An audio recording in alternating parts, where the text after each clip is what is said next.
लेकिन जो दूसरे के साथ हमेशा जो काम किया रहेगा, एक ना एक दिन उसके साथ भोगना पड़ेगा। ये नियति है, यही नियति है।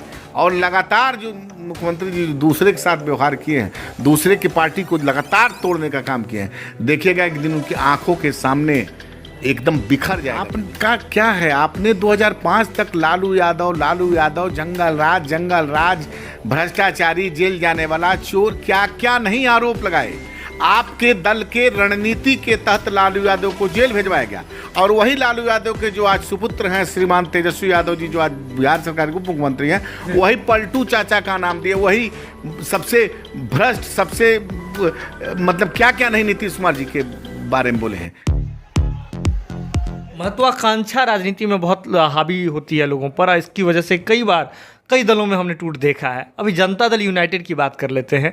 जदयू में जिस प्रकार से जनता दल यूनाइटेड के संसदीय बोर्ड के राष्ट्रीय अध्यक्ष उपेंद्र कुशवाहा अलग मोर्चा खोल रखे हैं, एमएलसी रामेश्वर महतो अलग खोल रखे हैं, अब तो अशोक चौधरी भी सार्वजनिक मंच से जो है वह पूर्व विधायक को, जदयू के ही अपने ही पार्टी के विधायक को उन पर सवाल खड़ा कर रहे हैं, उनका विरोध कर रहे हैं। क्या लग रहा है ये जदयू में किस तरह की चीज़? देखिए, एक समय आता है जब नियत सोच एक साथ नहीं रहती है तो घर में भगदड़ मचती है। और जदयू की कम से कम वही बेस है।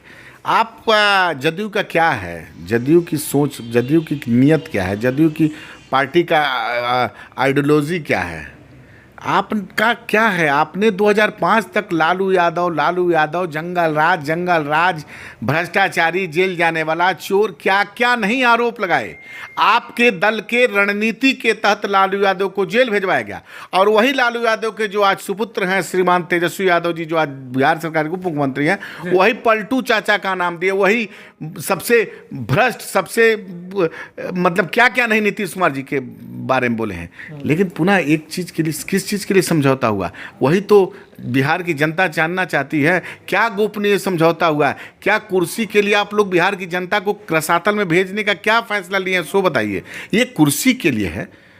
जदयू की सोच क्या है, तेजस्वी जी की सोच क्या है, आरजेडी का मैनिफेस्टो क्या है, जदयू का मैनिफेस्टो क्या है, ये क्या है? क्या कहना चाहते थे? एक दूसरे को गाली दे करके 32 साल तक राज किए, 15 साल तक उनको गाली दे करके नीतीश कुमार राज किए। अब क्या हुआ? पुनः ये बोलना है कि नहीं, मेरा तो समय बीत गया है, अब तो तेजस्वी ही नेतृत्व करेंगे। यानी कि नीतीश कुमार जी मान लिए हैं कि जदयू में कोई नेतृत्व करने लायक ही नहीं है।